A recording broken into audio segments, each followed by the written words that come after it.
सबकी राजधानी ला ला ला ला राजधानी ओ राजधानी राजधानी गारमेंट जंक्शन लेडीज। 2 साल हो गए मेरी बेटी की शादी को, एक दिन भी तो सुकून का गया नहीं।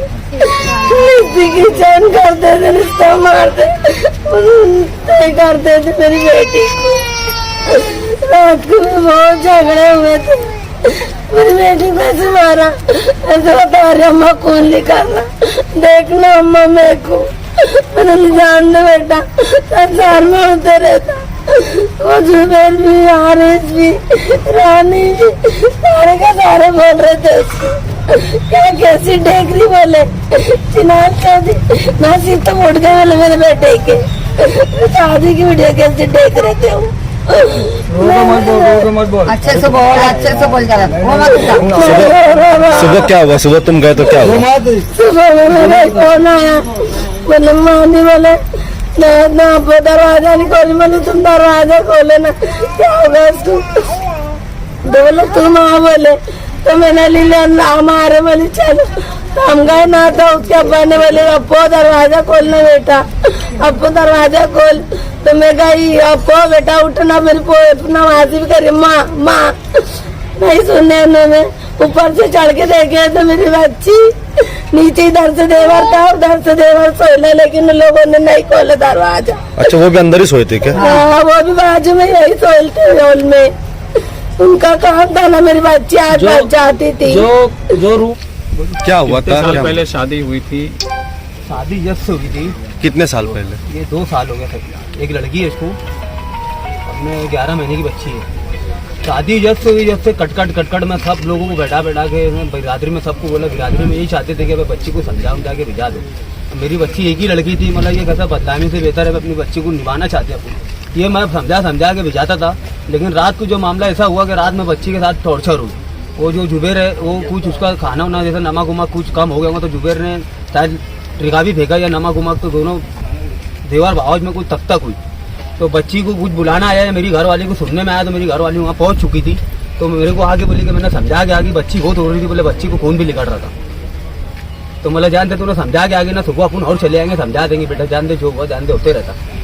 बोले बहुत रो रही थी, बोले तो मतलब तुमने समझा के आगे ना, तो ठीक है, मतलब जानते सवेरे मेरे को कॉल आया जवाई का, बोले तुम घर पे पहुंचो मामू, बोले अप्पू ने कड़ी लगा ली।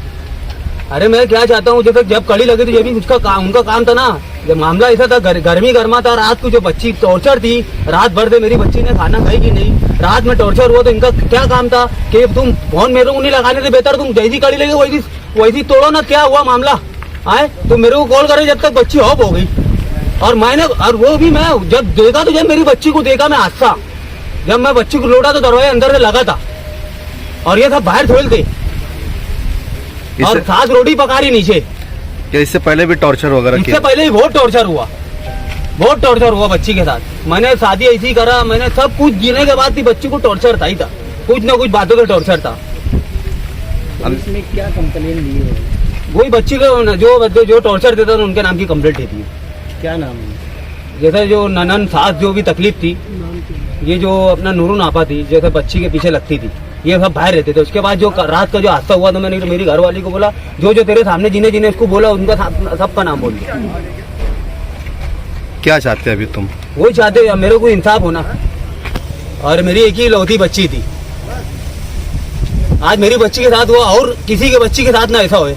रिश्ता हुआ, जिस दिन से रिश्ता हुआ उस दिन से आज तक ससुराली रिश्तेदारों में समझियाने में आपसी तनाजा रहा। लड़की के कामों को लेकर के, लड़की के घरेलू काम को लेकर के तनाजा होता रहा। लड़की कई मर्तबा मायके में बैठा दी गई।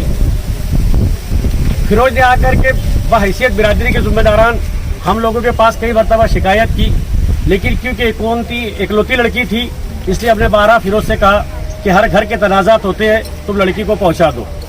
फिरोज ने होकर के लड़की को पहुंचाया। बिरादरी के जिम्मेदारों को बैठने की नौबत नहीं आई, लेकिन तनाजा इनके घर में होता रहा। ये बिरादरी के पास हर वक्त मर्तबा शिकायत बिरादरी के जिम्मेदारों के पास करता रहा।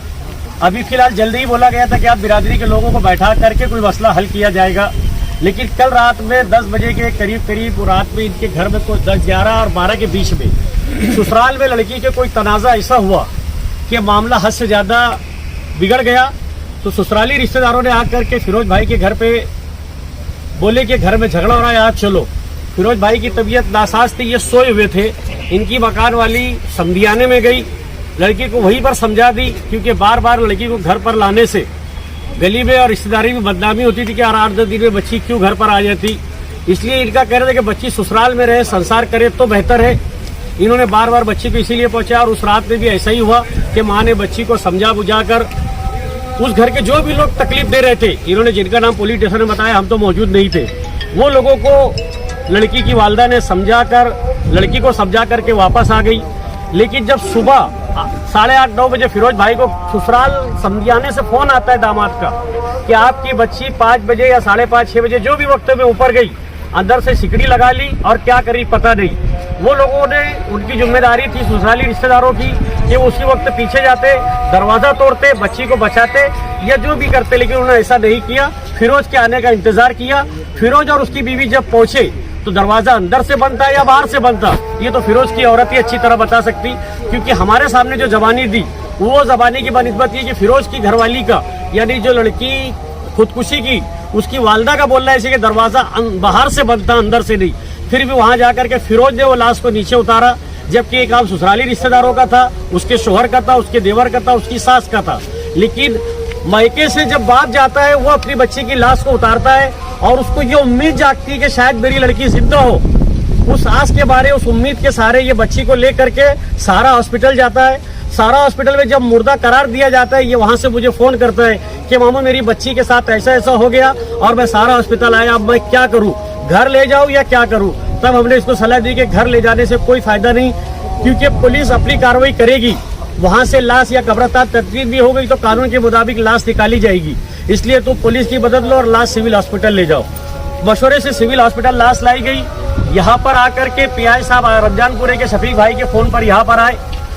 पीआई साहब ने खुला कहा कि आपको अगर इंसाफ चाहिए तो आप पहले बोलो, पोस्टमार्टम बाद में होगा, मैं आपको इंसाफ पहले दूंगा। अभी फिरोज भाई को पुलिस स्टेशन ले जाया गया था। पीआई साहब ने पूरी फरियाद ली है, लेकिन आंधी तूफान होने की वजह से, लाइन नहीं होने की वजह से ऑफलाइन कंप्लेंट ली गई, ऑनलाइन बाकी है। फिरोज भाई से वहाँ लेखी ली गई कि तदफीन के बाद मैं हम आएंगे, यानी फिरोज भाई वगैरह जाएंगे और आगे की प्रोसीजर पूरी करेंगे। मैं आपके माध्यम से सिर्फ इतनी गुजारिश करूंगा कि गरीब की बच्ची से अगर शादी करना है किसी मालदारों को, तो मेहरबानी करके सिर्फ अपने बच्चों के जिस्मानी सुकून के लिए शादी ना करे। और वो हुकूमत वक्त सरकार से भी गुजारिश करूंगा, चाहे वो यजीद बाप मैं ही क्यों ना हो या मेरा बेटा ही क्यों ना हो, जो किसी की बाल बेटी के साथ ऐसी हरकत करता हो, जुल्म करता हो, कानून के मुताबिक उनको हकीकत जानकर, सच्चाई जानकर, पूरी निष्पक्ष चौकसी होकर, हकीकत अगर वो मुजरिम है तो उनको कैद किरदार तक पहुंचाया जाए। अगर उनके पीछे से कोई मदद करता होगा, चाहे वो समाज का हो, रिश्तेदार हो, बिरादरी का हो, पॉलिटिकल्स का हो, तो उनसे भी गुजारिश कि उन्होंने सामने आना चाहिए, हकीकत को जानना चाहिए और एक मजलूम बाप की मदद करना चाहिए। यही मैं कानून से आपके माध्यम से गुजारिश करता हूँ।